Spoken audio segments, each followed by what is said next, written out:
Being a main character in the world of Berserk means you'll be tested in most ways that will most likely be torture. Casca is no exception from that rule. The female lead of this story has more than enough trauma within the series. Just being a woman who is also a warrior in this time period is hard enough, but Casca has faced betrayal, heartbreak, loss, sexual assault, and losing her sanity.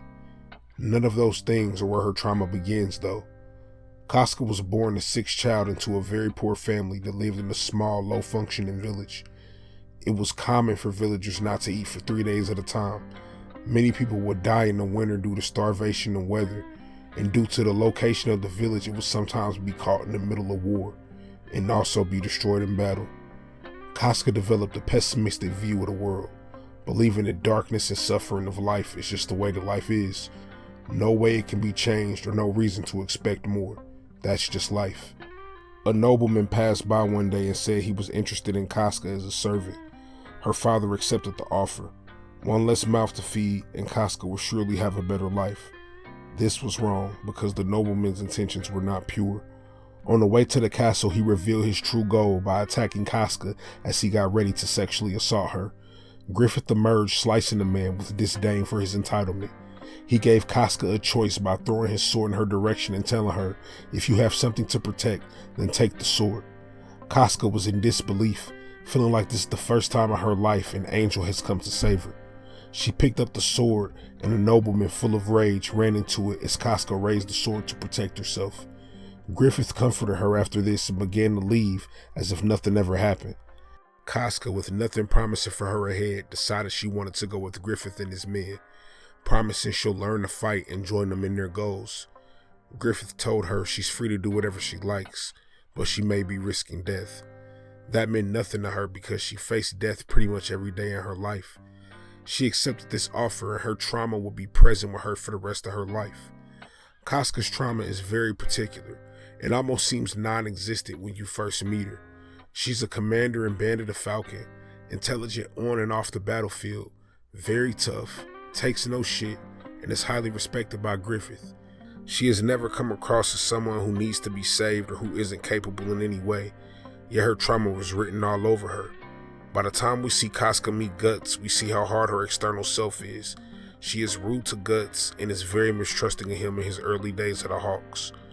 He did have to be defeated in battle by Griffith to essentially be subdued, which did cross Griffith's men, and he sent the Hawks into a small battle, but this wasn't about that. Guts had captured the attention of Griffith, something Casca never witnessed. There are multiple examples of Casca being more than a normal comrade to Griffith. He respects her as a warrior and clearly puts her above other members of the Hawks. He doesn't do this in an obvious way, but certain looks, the way he talks to her, this is very subtle, but it's enough to let Casca clearly feel she is closer than anyone else is to Griffith. It felt that they both loved each other in their own way. This has never been said, but they both know this. Seeing Guts get closer to Griffith and to see Griffith be so trusting and welcoming of Guts was unseen. She hated Guts and wouldn't want to talk to him, help him, or keep him around in the Hawks at all. Guts represented danger to her savior, her angel. Now once again, Casca is not a character who needs to be saved per se, but her being saved is the origin to the Casca that we know. She didn't even believe life would ever get better until Griffith saved her. He saved her from not only the nobleman with ill intent, but her depressing empty life, her pessimistic views. She truly didn't enjoy life until Griffith saved her from everything. She would kill for Griffith, die for him, and anything in between. She truly loved him.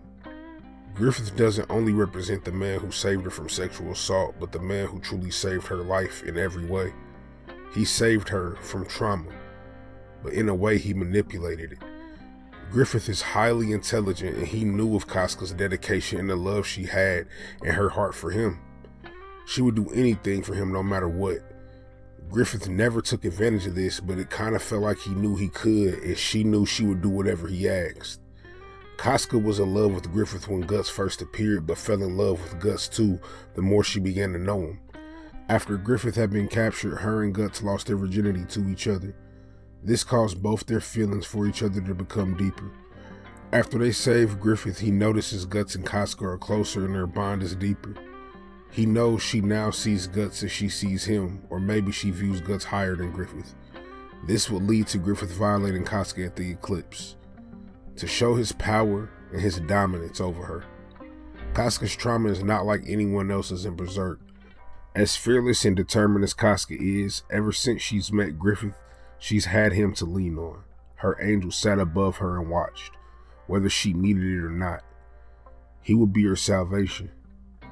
The man who was the vehicle for her being released from her initial trauma will be the same man to drive her to insanity. Griffith is the final and last piece to this series. I hope you guys have enjoyed it so far. If you have, like, comment, and subscribe. Enjoy the journal. Thank you.